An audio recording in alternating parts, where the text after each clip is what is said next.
August 14th, 1943. Wright Field, Dayton, Ohio. A modified P-51B sits on the test ramp, its silver skin reflecting the midday sun.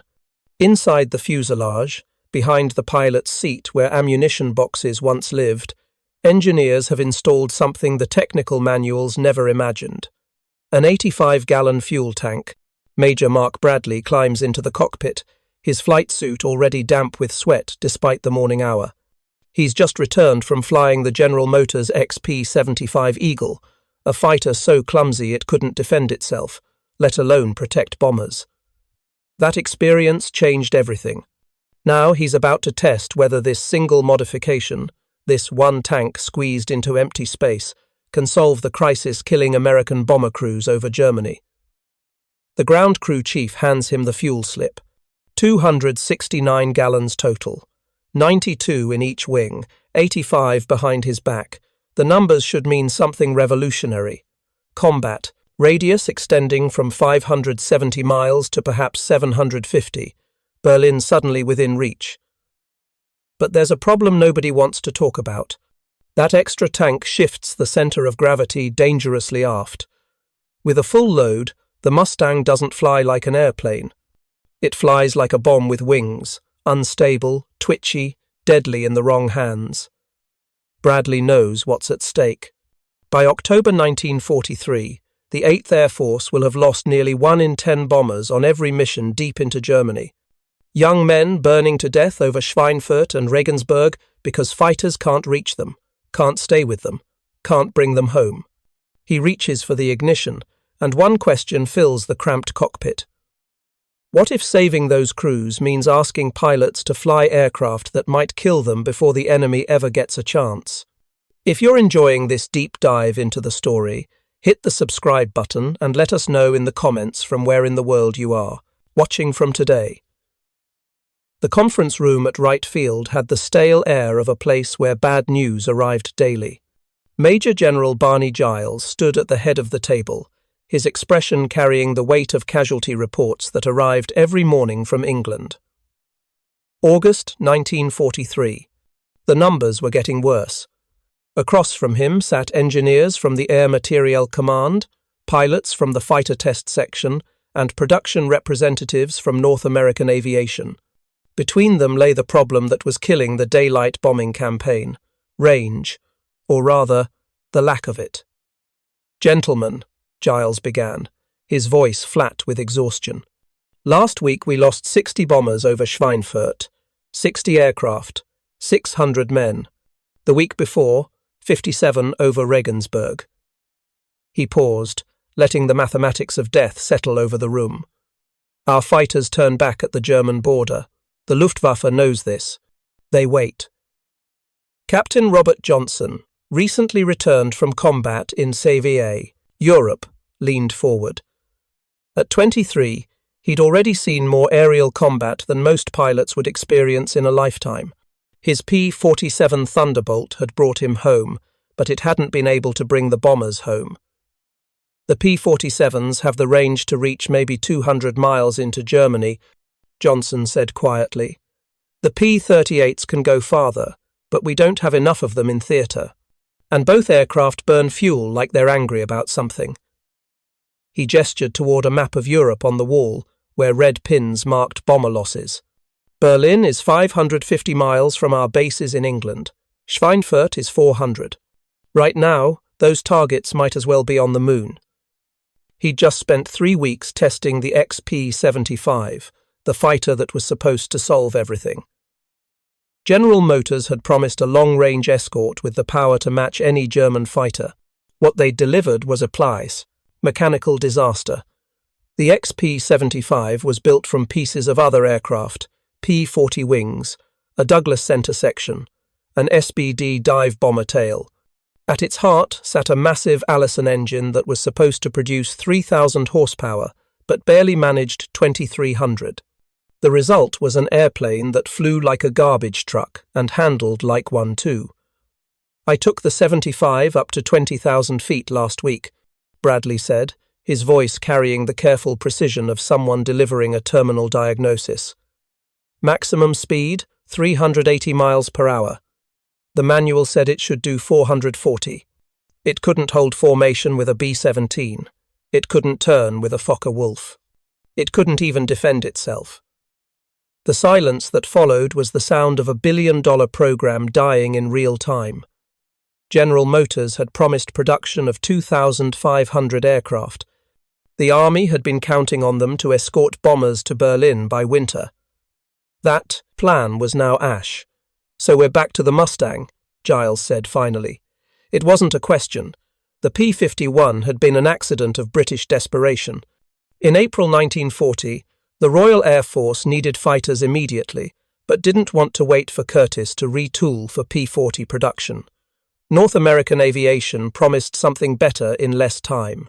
Designer Edgar Schmude and his team delivered the NA-73 prototype in just 117 days. The early Mustangs were fast, maneuverable, and had something no other fighter possessed: room. The wing design placed fuel tanks in the wings rather than the fuselage, leaving the center section relatively empty. When North American fitted those wings with internal tanks holding 92 gallons each, the Mustang carried more fuel than comparable fighters while maintaining a clean, low-drag airframe. But the Allison engine that powered those early models was a low-altitude power plant. Above 15,000 feet, where combat over Europe took place, the Mustang became mediocre, fast at ground level, useless where it mattered. Then the British tried something radical. In early 1942, Rolls-Royce test pilot Ronald Harker flew an Allison-powered Mustang and recognized immediately that the airframe was special. The problem wasn't the airplane. It was the engine. Rolls-Royce fitted 5 test aircraft with Merlin 61 engines, the same power plants that made Spitfires competitive at altitude. The results shocked everyone. The Merlin Mustang reached speeds over 430 miles per hour at 30,000 feet, nearly 100 miles per hour faster than the Allison version. The aircraft's service ceiling jumped by 10,000 feet. Performance at high altitude went from mediocre to exceptional. North American received the test data and immediately began converting production. The Packard Motor Company was already building Merlin engines under license in America. By June 1943, P-51 Bs with Packard Merlin engines were rolling off the assembly line in Inglewood, California. A second production line started at Dallas, Texas, producing the P-51C, which was essentially identical. But the Merlin engine only solved half the problem. The P-51B carried 184 gallons of internal fuel in its wing tanks. With 2 75-gallon drop tanks, combat radius extended to approximately 570 miles. Better than the Thunderbolt, not enough for Berlin. Lieutenant Colonel Thomas Hitchcock sat at the conference table with the quiet intensity of someone who'd seen the problem from both sides. At 43, he was older than most fighter pilots by 2 decades. During World War I, he'd flown with the Lafayette Flying Corps in France, scoring 3 victories before the Germans shot him down. He'd escaped from a prisoner of war camp by jumping from a moving train, then walked over 100 miles to Switzerland. Now he served as Assistant Military Air Attaché in London, which meant he saw the bomber losses firsthand. Young crews climbing into B-17s and B-24s, flying deep into Germany without adequate fighter escort, and not coming home. The mathematics were unsustainable. At current loss rates, the 8th Air Force would cease to exist as an effective fighting force by spring 1944.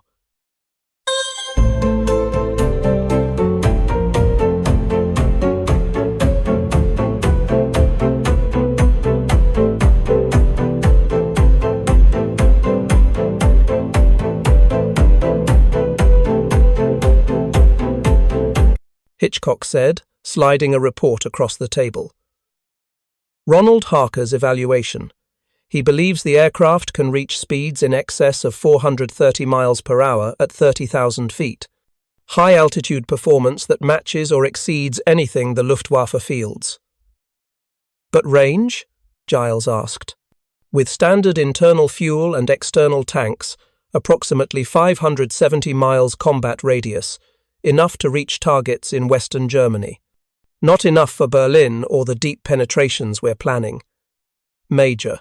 Bradley studied the cutaway drawings of the P-51B that North American had provided. The Mustang's design was unusual in that it placed all fuel in the wings, with the fuselage largely occupied by the engine, cockpit, and cooling systems. But behind the pilot's seat, where most fighters carried ammunition or equipment, the Mustang had empty space. What if we put a fuel tank here? Bradley pointed to the area immediately aft of the cockpit. This fuselage section. It's just empty structure right now. The North American engineer, a thin man named Philip Legara, leaned forward to examine the drawing. You're talking about a fuselage tank? Behind the pilot? 85 gallons, Bradley said. Maybe more. The structure can support it. We'd need fuel lines, a transfer pump, venting, but the space exists. The center of gravity, Legara began, will shift aft, Bradley interrupted. I know.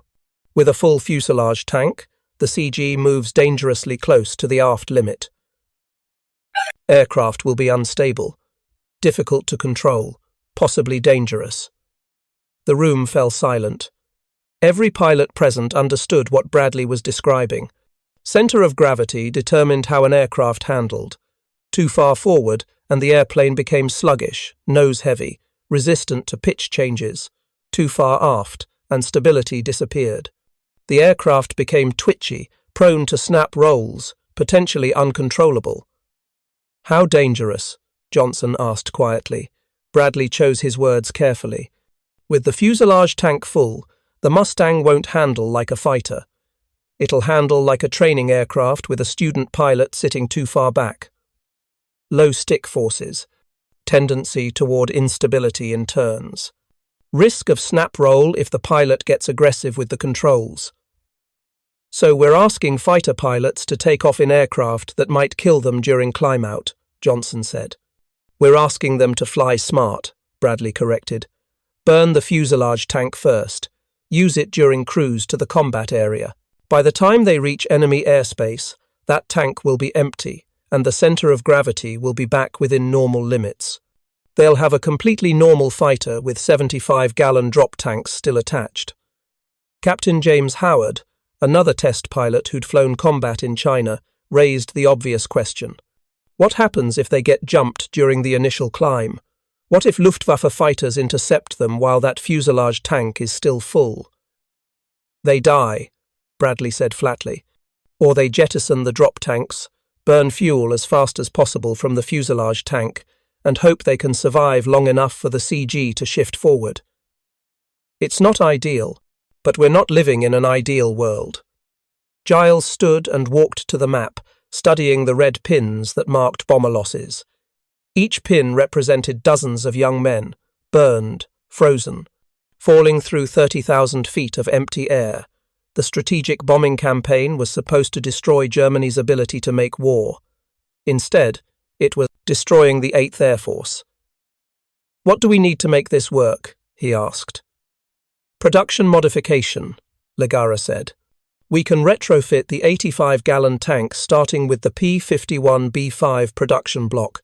That's aircraft currently on the line in Inglewood. Installation requires fuel lines, transfer pump, venting system, and structural reinforcement. Maybe 2 weeks to develop the kit. Another month to start installing them in new production. And retrofitting aircraft already in England? Field modification. We'll need to ship the tank kits and installation instructions. Experienced crew chiefs can do the work. Figure 3 to 4 days per aircraft if they're working around the clock. Bradley knew what came next. Testing. Someone had to fly this modified aircraft and prove it could work. Prove that pilots could manage the center of gravity issue. Prove that the danger was acceptable compared to the alternative of watching bombers burn over Germany. I'll do the test flights, Bradley said. Give me a modified bird and 2 weeks. I'll give you handling characteristics, fuel consumption data, and operational procedures. Giles nodded slowly. We're gambling a lot on this working. We're gambling bomber crews, Bradley corrected. This gives them a chance. Right now, they don't have one. The decision was made in that moment, though nobody said it aloud. The P-51B would receive an 85-gallon fuselage fuel tank. Production would begin immediately. The modification would go forward despite the risks, despite the handling problems, despite the very real possibility that some pilots would die learning to manage an aft center of gravity, because the alternative was watching the daylight bombing campaign collapse under unsustainable losses. 3 weeks later, Major Bradley stood beside the modified P-51B on Wright Field's test ramp. The aircraft looked identical to standard production models, but inside the fuselage, behind the pilot's seat, sat the 85-gallon fuel tank that would transform the air war over Europe. Technical Sergeant Michael Kowalski, a crew chief who'd been working on fighter aircraft since before Pearl Harbor, handed Bradley the fuel slip. "Full load, sir. 92 gallons each wing tank, 85 in the fuselage. Drop tanks are topped off at 75 gallons each. You're carrying 419 total gallons of fuel." Bradley did the mathematics automatically. At typical cruise consumption of approximately 65 gallons per hour, that represented 6.5 hours of flight time. Even accounting for combat power settings, climb fuel, and reserve, the Mustang could now fly missions lasting over 5 hours with adequate fuel for combat maneuvering. Berlin was 550 miles from English bases, round trip 1,100 miles, at cruise speed of approximately 300 miles per hour. That was 3 hours 40 minutes of flight time, plus time over target, plus reserves. Suddenly possible. "How does she sit?" Bradley asked, studying the aircraft's stance on the tarmac. "Tail heavy-looking," Kowalski admitted. "Center of gravity is definitely aft of normal. I'd be real careful with pitch inputs during takeoff, sir. She's going to want to rotate early." Bradley climbed into the cockpit, settling onto the parachute pack and dinghy that served as an uncomfortable seat for hours-long missions. The fuel quantity gauges showed all tanks full, 269 gallons of internal fuel, the heaviest P-51 that had ever flown. Engine start proceeded normally. The Packard Merlin came to life with its characteristic smooth power, the supercharger whine building as Bradley advanced the throttle. Taxi felt normal, though he detected a slight mushiness in the tail response that confirmed the aft center of gravity. Wright Field Tower cleared him for takeoff. Bradley positioned the Mustang on the runway center line, checked instruments one final time, and smoothly advanced the throttle to full power. The acceleration felt normal for the first 1,000 feet. Then, at approximately 80 miles per hour, the tail wanted to come up early. Bradley felt it through the stick, less back pressure required than normal, the nose rising almost eagerly as the aircraft approached flying speed. He eased back slightly, and the Mustang rotated at 90 miles per hour, 10 miles per hour earlier than book specifications. The aircraft was airborne, climbing, but something felt wrong. Not dangerous exactly, just different. The control forces felt light, too light. Like flying a primary trainer rather than a combat fighter, Bradley held the climb at 160 miles per hour, gear retracting smoothly, and focused on the aircraft's behavior. Small pitch inputs produced larger responses than expected. The Mustang felt sensitive, almost nervous, as if waiting for an excuse to depart controlled flight. Feet, he leveled off and began systematic testing. Gentle turns revealed the instability everyone had predicted. In a standard 30-degree bank, the stick force required to maintain altitude felt minimal. Almost non-existent. He could hold the turn with 2 fingers. Then he tried a slightly more aggressive input, a 45-degree bank at cruise power. The Mustang snapped into the turn eagerly, too eagerly, and Bradley found himself fighting a tendency toward over-control. The light stick forces made it easy to overbank, to exceed the intended turn angle. He recovered to level flight and made notes on his kneeboard, handling with full fuselage tank marginal, low stick forces. tendency toward over-control. Would not recommend combat maneuvering in this configuration. Next test. Fuel transfer. Bradley switched from the wing tanks to the fuselage tank and monitored fuel flow. The tank fed normally, fuel quantity gauge dropping steadily, as the Merlin consumed approximately 65 gallons per hour. 30 minutes later, with the fuselage tank down to 40 gallons remaining, Bradley repeated the handling tests. The difference was immediate and obvious. Stick forces had increased noticeably. The Mustang felt more solid, more stable, more like the fighter it was supposed to be. By the time the fuselage tank read empty, handling had returned to completely normal. The center of gravity had shifted forward enough that the aircraft behaved exactly like a standard P-51B with fuel in the wing tanks. Bradley continued the test flight, burning down the wing tanks while documenting cruise speed, fuel consumption, and range capability. 4 hours later, he landed at Wright Field with enough fuel remaining for another hour of flight. The mathematics were undeniable. With careful fuel management, the P-51B could escort bombers to Berlin and return. The modification worked, but it came with a price. Pilots would need training, strict fuel management, procedures. Understanding that for the first hour of flight, their fighter would handle like a different aircraft entirely. The test report Bradley submitted 3 days later laid out the facts without embellishment.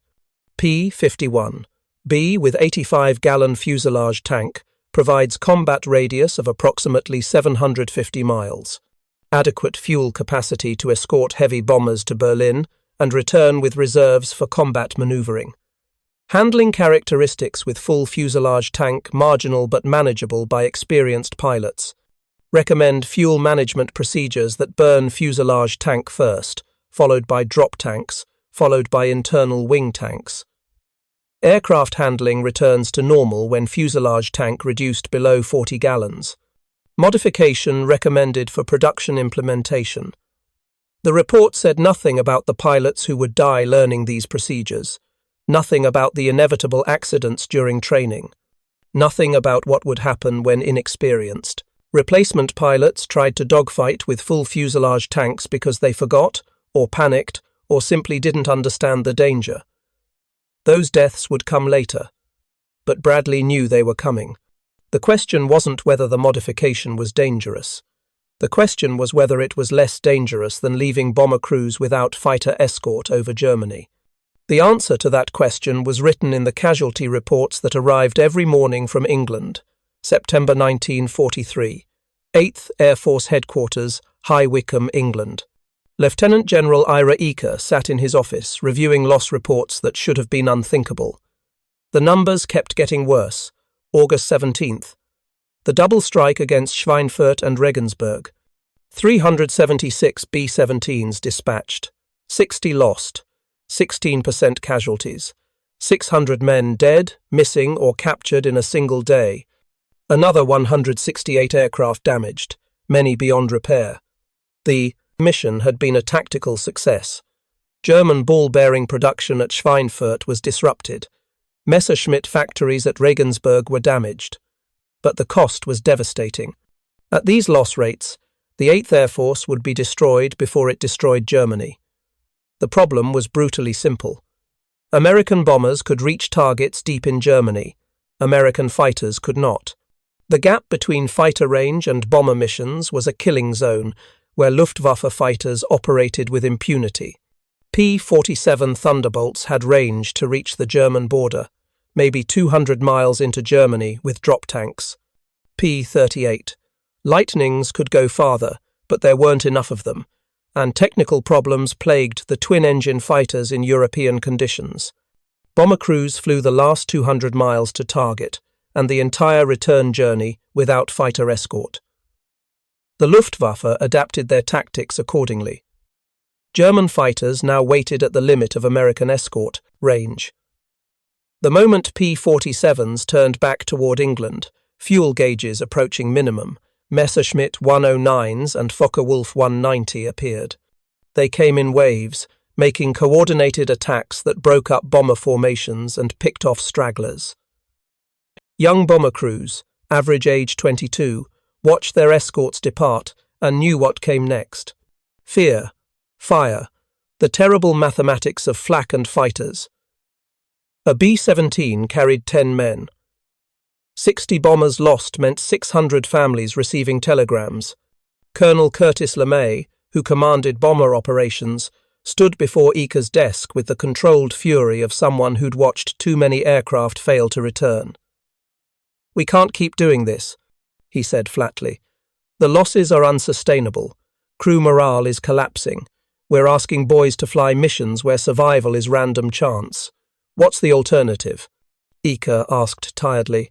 "Stop bombing Germany? That's not a decision we get to make. We need fighter escort that can. Reach the targets. All the way there. All the way back. Until we have that, deep penetration missions are suicide." Ika gestured toward a report on his desk. Wright Field's test data on the modified P-51B. "This might be what we need. Mustang with extended range, 750-mile combat radius, enough to reach Berlin." LeMay picked up the report and read quickly. His expression shifted from skepticism to cautious hope. "When can we get them?" "Production starts in October. Modified aircraft should reach England by December. Retrofit kits for existing Mustangs follow in January." If you find this story engaging, please take a moment to subscribe and enable notifications. It helps us continue producing in-depth content like this. "December," LeMay repeated. 3 more months of missions without adequate escort. How many more crews will we lose?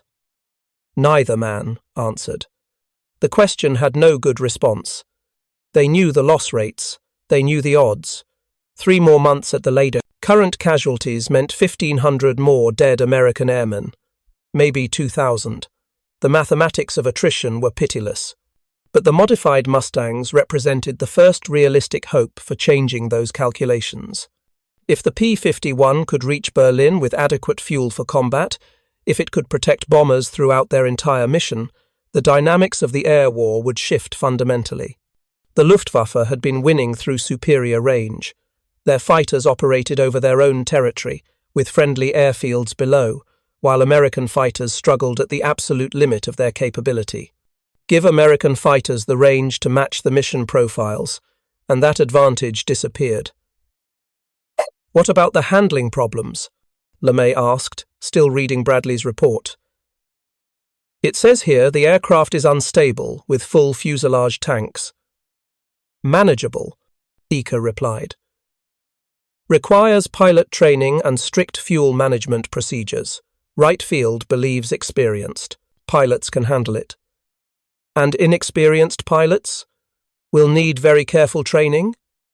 LeMay understood what that meant.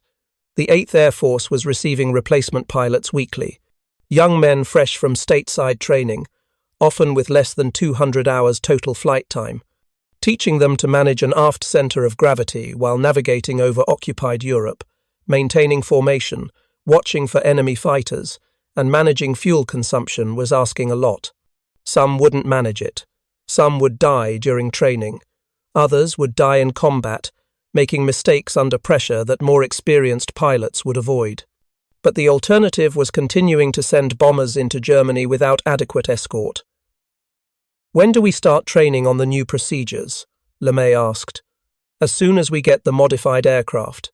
Figure December for initial deliveries, January for widespread availability. We'll start with the 354th Fighter Group. They're scheduled to receive P-51Bs in October." The 354th was assigned to 9th Air Force, the tactical air force being formed to support ground operations in the eventual invasion of Europe. But in a politically astute maneuver, 8th Air Force commanders arranged to borrow the 354th's Mustangs for strategic escort duty while invasion preparations continued. The decision would prove controversial. 9th Air Force commanders resented losing their premier fighter group, but 8th Air Force needed the range capabilities immediately. Bomber crews were dying daily. Politics could wait until after the crews came home. October 1943. Boxted Airfield, England. The 354th Fighter Group received its first P-51B Mustangs, with the same mixture of excitement and apprehension that accompanied all new equipment. The pilots, most with combat experience on P-39s and P-47s, gathered in the briefing room, while the group commander, Lieutenant Colonel Kenneth Martin, explained what made these aircraft special. "The Mustang is fast," Martin began, 430 miles per hour at altitude. That's 50 miles per hour faster than the Thunderbolt. It climbs better. It turns better. And most importantly, it has the range to go where the bombers go. He pulled down a map of Europe, showing routes that penetrated deep into Germany. With internal fuel and drop tanks, the P-51 can escort bombers all the way to Berlin and return. That's never been possible before. We're going to be the first fighter group capable of providing complete escort coverage for strategic bombing missions. The pilots absorbed this with the cautious optimism of men who'd learned that every advantage came with corresponding problems. Captain Charles Gum Jr. raised his hand. "What's the catch, sir?" Martin's expression suggested he'd been waiting for that question. The aircraft carries an 85-gallon fuel tank behind the pilot's seat. When that tank is full, the center of gravity shifts aft. Handling characteristics change. The airplane becomes unstable. He let that sink in before continuing. "You'll burn the fuselage tank first. Always. From takeoff through climb and cruise. By the time you reach the combat area, that tank will be empty, and the aircraft will handle normally. But for the first hour of every mission, you're flying an aircraft with marginal stability." "Define marginal," Gum said quietly. "Low stick forces, tendency toward over-control, high risk of snap roll if you get aggressive with pitch or bank inputs. If you get jumped during that phase of flight, your options are limited. You can't dogfight effectively with a full fuselage tank." Lieutenant James Dalglish, barely 21 and still carrying the eager intensity of someone who hadn't seen enough combat to be scared of it, asked the obvious question. "What happens if we do get jumped early?" "You run," Martin said bluntly. "The Mustang is faster than anything the Luftwaffe has at low altitude. You shove the throttle forward, point the nose at England, and run for home while burning fuel as fast as possible. Once the fuselage tank is below 40 gallons, you can fight. Until then, survival depends on speed and smart flying." The briefing continued for another hour, covering fuel management procedures, transfer sequences, and emergency protocols. Every pilot received a card with the critical information printed clearly. Fuselage tank first, always. Burn to below 40 gallons before engaging in combat maneuvering. If engaged with full fuselage tank, disengage immediately and burn fuel rapidly. Do not attempt aggressive maneuvering with center of gravity aft of normal limits. Training began the next morning. Pilots flew familiarization flights, learning how the Mustang handled with full fuselage tanks versus normal configuration. The difference was immediately apparent. With the tank full, the aircraft felt nervous, sensitive, almost eager to depart controlled flight. With the tank empty, it transformed into one of the finest handling fighters they'd ever flown. Captain Don Bierbauer, who would eventually become one of the 354th's leading aces, described the sensation in his diary. "Flying the 51 with a full fuselage tank is like dancing with a girl who's had too much to drink. Everything's fine as long as you're gentle, but one wrong move and you're both on the floor. Once that tank burns down, though, she transforms into the smoothest partner you've ever had." The bomber crews didn't know it yet, but their odds of survival were about to change dramatically. The killing zone beyond escort range was about to shrink, and for the first time since the strategic bombing campaign began, American fighters would have the range to protect their charges throughout entire missions. But first, the Mustang pilots had to prove they could survive the handling quirks of their modified aircraft. They had to demonstrate that the danger of flying with aft center of gravity was acceptable compared to the danger of leaving bombers unprotected. The proof would come over Germany, where mathematics and courage would collide in the cold air above 30,000 feet, where young men would learn whether engineering decisions made in Ohio could save lives over Europe, where the gamble of an 85-gallon fuel tank would either validate itself in combat or prove to be just another way for pilots to die. November 20th, 1943. The date approached that would change everything. December 1st, 1943. Boxted Airfield, England. Dawn broke cold and grey over the flight line where 32 P-51B Mustangs sat waiting. Frost covered their silver wings, ground crews working quickly to clear ice from control surfaces and canopies. The 354th Fighter Group was about to fly its first long-range bomber escort mission. Captain Glenn Eagleston stood beside his aircraft, breathing into his gloved hands while watching fuel trucks complete their work. His crew chief, a sergeant from Pennsylvania named Mike Torres, climbed down from the wing and handed him the fuel slip. "Full load, sir. All tanks topped off. You're carrying 419 gallons. Eagleston studied the numbers with the careful attention of someone who understood that fuel management would determine whether he saw another sunrise. 92 gallons in each wing tank, 85 gallons in the fuselage tank behind his seat, 2 75-gallon drop tanks under the wings. The target today was Solingen, Germany, 400 miles from Boxted. The mission profile called for a 2-hour cruise to the rendezvous point, 30 minutes over target providing top cover for the bombers, then 2 hours back to England. Total flight time, approximately 4.5 hours. At cruise consumption of approximately 65 gallons per hour, that meant 290 gallons burned, leaving him with 129 gallons reserve, adequate for combat maneuvering, weather delays, or navigation errors. The mathematics worked. If nothing went wrong, Eagleston knew what came next. Take off with a full fuselage tank, climb through 10,000 feet while that tank fed fuel to the engine. Every moment during that phase, his aircraft would handle like a different airplane, sensitive, unstable, dangerous in the wrong hands. The briefing had been clear. Burn the fuselage tank first. Switch to drop tanks once the fuselage was below 40 gallons. If engaged by enemy fighters during the initial phase, disengage immediately and run. Don't fight. Don't turn hard. Don't do anything that might induce a snap roll at low altitude. At 15,000 feet, breaking through the clouds into brilliant sunshine, Eagleston checked his fuel gauges. Fuselage tank reading 60 gallons. Another 15 minutes, and he could switch to the drop tanks.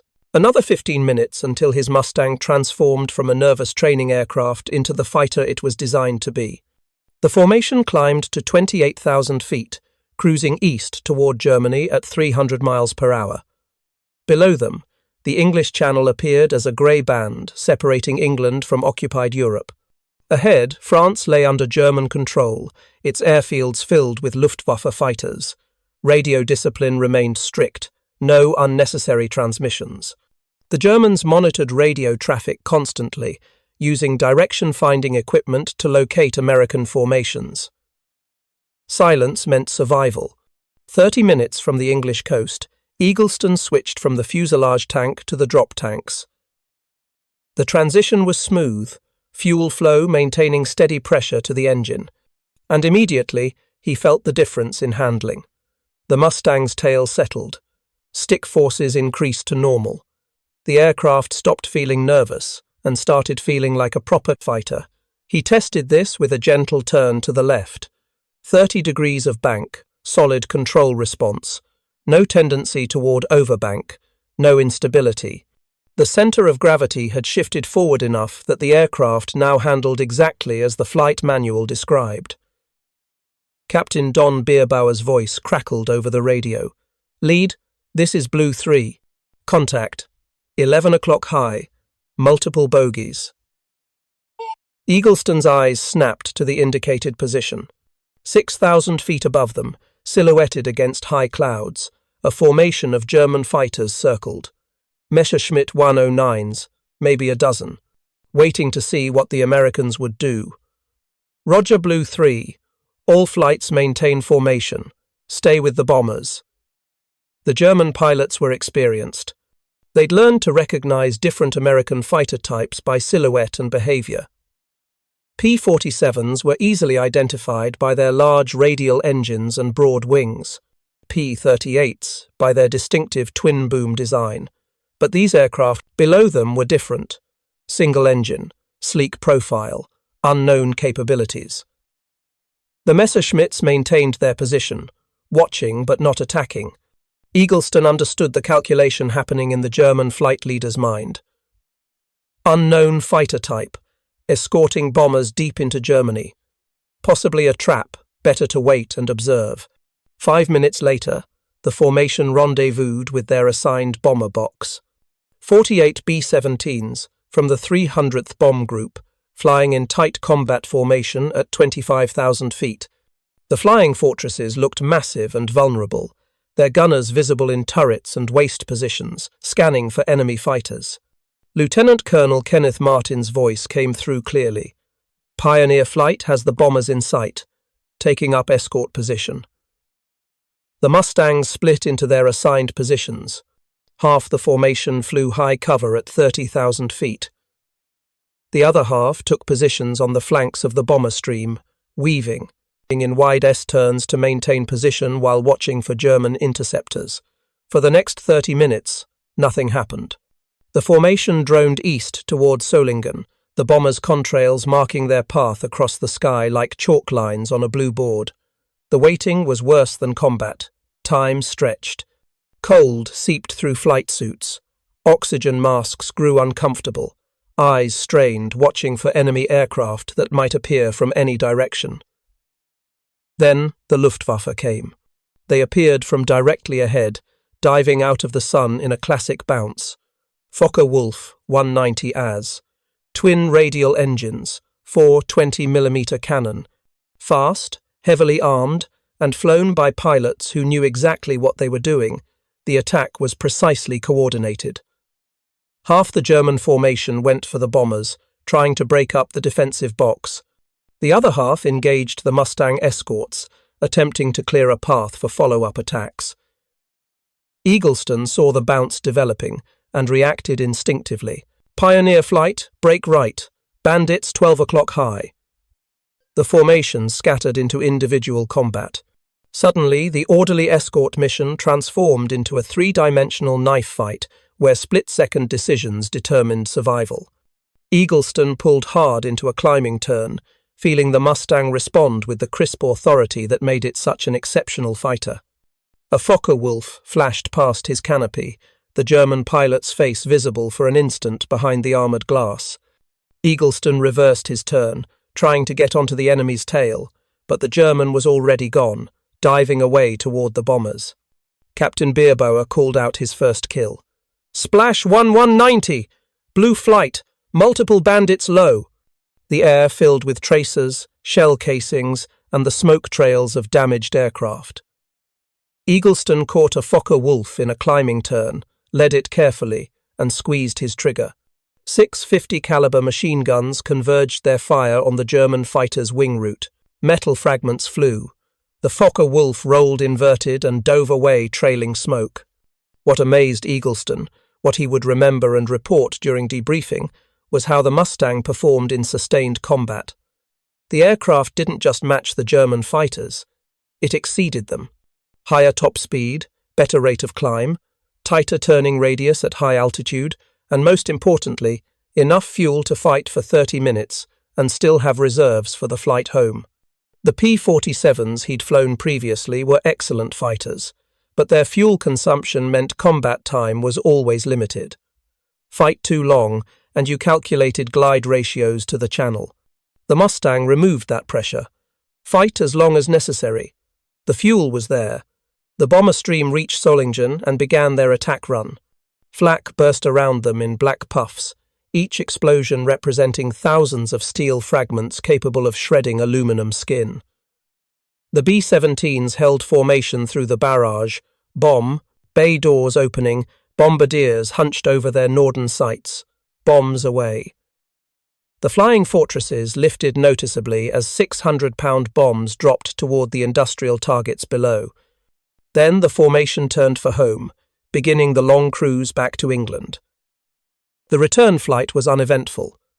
No further German attacks, just cold, exhaustion, and the steady drone of Merlin engines pulling them west. Eagleston landed at Boxted 4 hours and 37 minutes after takeoff, with 45 gallons remaining in his tanks. The mission was a complete success. All bombers returned safely. The Mustangs had provided escort throughout the entire mission profile. And most significantly, they'd done it while fighting German interceptors, burning fuel in combat, and still returning with adequate reserves. The mathematics of the air war had shifted. For the first time, American fighters could escort bombers to distant targets and still have fuel capacity for sustained combat. The killing zone beyond escort range no longer existed. Anywhere the bombers could reach, the Mustangs could go. Within a week, word of the 354th's success spread through 8th Air Force. Bomber crews who'd grown accustomed to watching their escorts turn back at the German border now saw Mustangs staying with them all the way to target and home again. The psychological impact was immediate and profound. First, Lieutenant Robert Morgan, pilot of the B-17 Memphis Belle, described it in a letter home. "We've got new fighters escorting us now, P-51s. They stay with us the whole way, from takeoff to landing. The difference is night and day. Before, we'd watch the Thunderbolts turn back and know we were alone for the next 2 hours. Now the Mustangs are still there when we make our bomb run, still there when we turn for home. The Germans can't just wait us out anymore." The strategic implications reached far beyond individual missions. German fighter tactics had relied on the predictable gap in American escort coverage. Luftwaffe commanders positioned their aircraft at specific distances from English bases, calculated to intercept bombers after their escorts departed. That tactic suddenly became obsolete. By January 1944, P-51Bs equipped with the 85-gallon fuselage tanks were arriving in England in substantial numbers. The 8th Air Force began converting fighter groups from P-47s to Mustangs. The 4th Fighter Group converted in February. The 56th stubbornly retained their Thunderbolts, pride and combat record, making them reluctant to switch aircraft. But by spring 1944, 14 of the 15 fighter groups in 8th Air Force flew Mustangs. The exception was the 56th, whose pilot's loyalty to the Thunderbolt was legendary. Every other group recognized what the numbers proved. The Mustang's combination of speed, maneuverability, and range made it the finest escort fighter in European theatre. The modification that made this possible, the 85-gallon fuselage tank that engineers at Wright Field had gambled on, proved itself in combat daily. Pilots learned to manage the center of gravity issues. Training procedures evolved. Accidents occurred, but they were acceptably rare compared to the lives saved by having adequate fighter escort. Lieutenant Thomas Hayes, one of the 354th's most promising young pilots, crashed during a training flight in February when he attempted combat maneuvering with a full fuselage tank. The Mustang snap-rolled at low altitude. Hayes didn't have enough height to recover. He died instantly in the crash, one of the costs of flying an aircraft that demanded perfect fuel management. His death wasn't meaningless. It reinforced the importance of training and procedure. After Hayes's accident, every pilot in the group received additional instruction on center of gravity limitations. The accident rate dropped. The lessons learned in blood became institutional knowledge. By March 1944, the transformation was complete. The 8th Air Force possessed long-range fighter escort capability that exceeded anything the Luftwaffe could match. Bomber losses dropped dramatically. Missions that would have been suicidal in 1943 became routine in 1944. The statistics told the story. In October 1943, the 8th Air Force lost 9.1% of bombers dispatched on missions over Germany. By February 1944, that figure had dropped to 3.5%.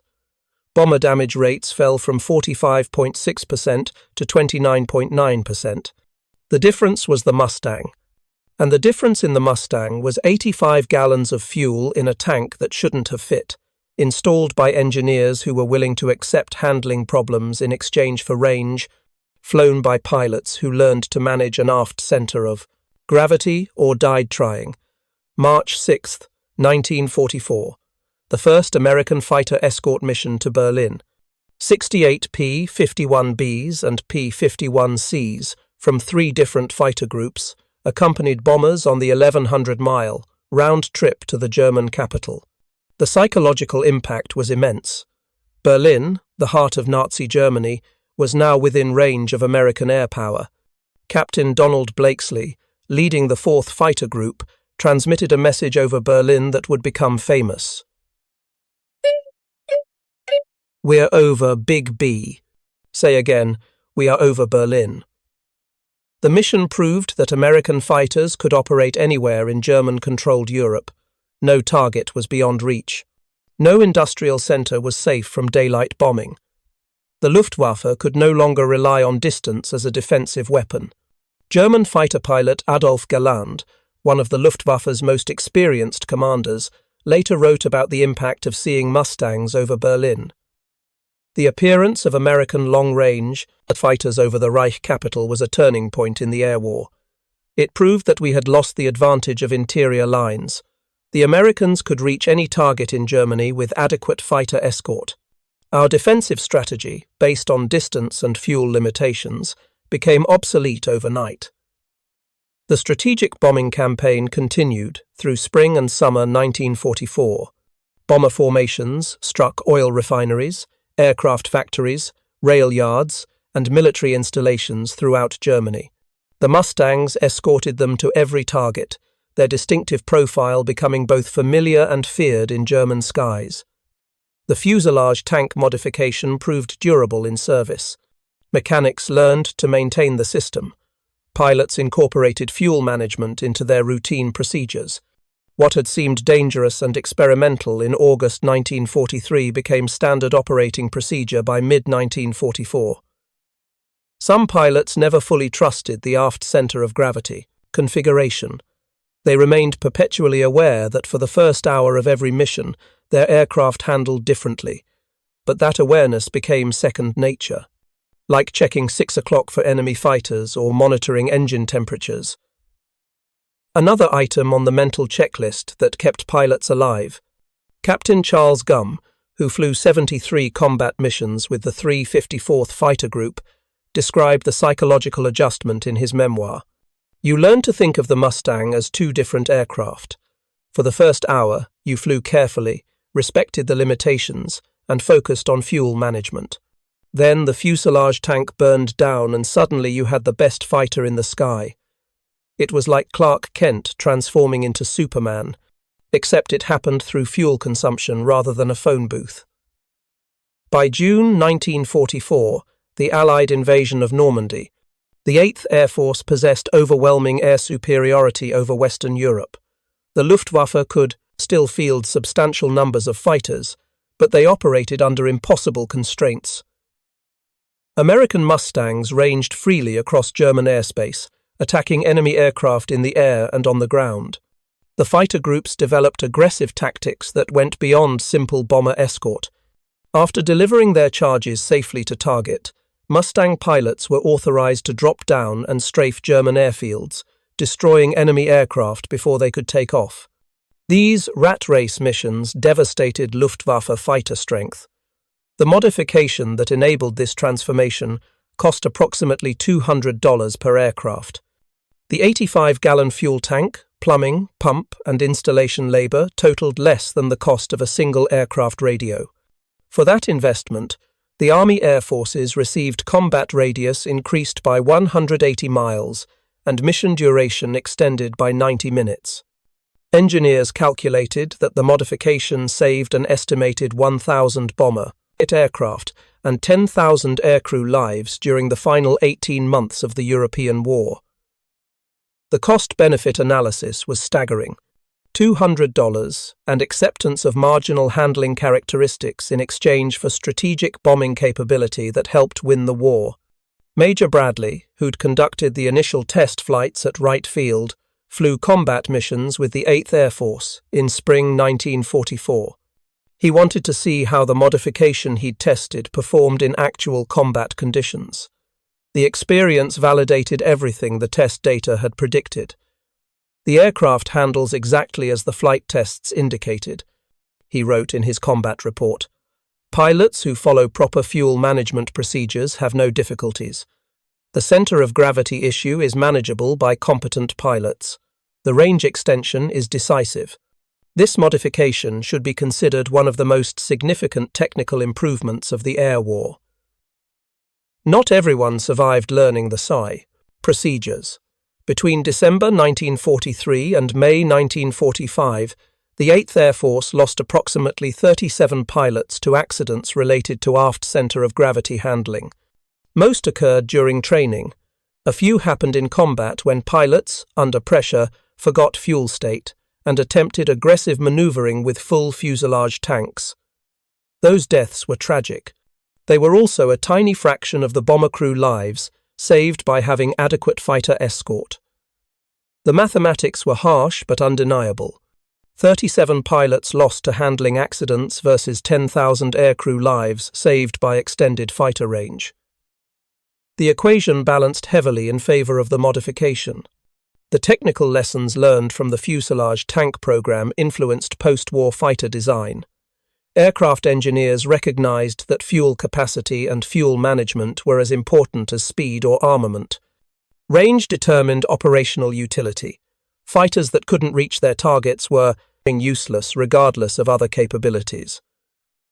The P-51D, which entered service in mid-1944, refined the fuselage tank installation.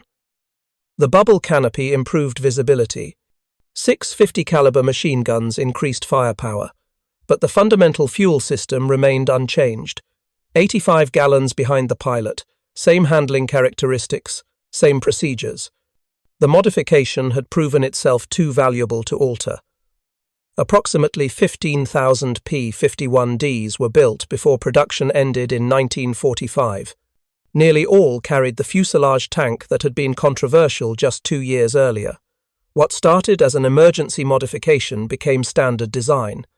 The Korean War saw Mustangs return to combat, redesignated 51s in the newly independent Air Force. The fuselage tanks installed in 1943 were still feeding fuel to Packard Merlins over Korea in 1950. The modification proved durable enough to survive 2 wars and a decade of service. By 1957, when the Air Force finally retired the last 51s from service, the controversial 85-gallon fuselage tank had become historical footnote. Young pilots flying jets didn't know about the handling problems or the center of gravity issues. They didn't know about the test flights at Wright Field or the first combat missions over Germany. They just knew the P-51 Mustang had been a great fighter. Long range, excellent performance, decisive impact on the air war over Europe. The technical details that made that performance possible faded into engineering reports and combat debriefings. But the pilots who flew those early missions remembered. They remembered the careful fuel management, the first hour of every flight when you didn't fight, didn't turn hard, didn't do anything that might induce instability. They remembered the transformation when the fuselage tank burned down, and suddenly you had the best fighter in the European theatre. They remembered bomber crews thanking them for staying all the way to Berlin, for being there during the bomb run when flak was thickest, for escorting them home when German fighters tried one last desperate attack. Most of all, they remembered that someone at Wright Field had looked at an empty space behind the pilot's seat and asked a simple question. What if we put a fuel tank there? That question, and the willingness to accept handling problems in exchange for range, changed the course of the air war. August 1945. Japan surrendered. World War II ended. The strategic bombing campaign that drove the fuselage tank modification was over. Final statistics showed the 8th Air Force had flown 375,000 bomber sorties over Europe. Loss rate for missions with adequate fighter escort was 3.1%. Loss rate for missions without adequate escort was 8.7%. The difference was decisive. The modification was decisive. 85 gallons of fuel in a space that shouldn't have held it. installed by engineers who understood that perfect handling wasn't as important as getting the mission done, flown by pilots who learned to manage the quirks or didn't survive. Technical Sergeant Mike Torres, the crew chief who'd fueled Captain Eagleston's Mustang on that first mission to Solingen, ended the war having serviced over 2,000 combat sorties. He'd watched young pilots climb into aircraft carrying fuel loads that shifted center of gravity beyond normal limits. He'd watched them take off into uncertain skies over hostile territory, and he'd watched them come home. More often than bomber crews had come home before the Mustangs arrived. Not always. War didn't permit always, but more often, frequently enough that the modification justified itself in lives saved. In his memoir, written 50 years after the war, Torres reflected on the fuselage tank program. "We didn't know we were making history. We were just trying to keep pilots alive and bombers protected. Someone figured out we could add more fuel if we used the space behind the cockpit. Someone else figured out how to make it work despite the handling problems, and pilots figured out how to fly it without killing themselves. That's not heroic. That's just people solving problems under pressure. But solving that problem helped win the war." The lesson was simple, profound, and written in fuel consumption figures rather than dramatic combat reports. Sometimes winning doesn't require revolutionary technology or breakthrough innovations. Sometimes it just requires using the space you have available, accepting limitations you can manage, and being willing to train people to handle complexity.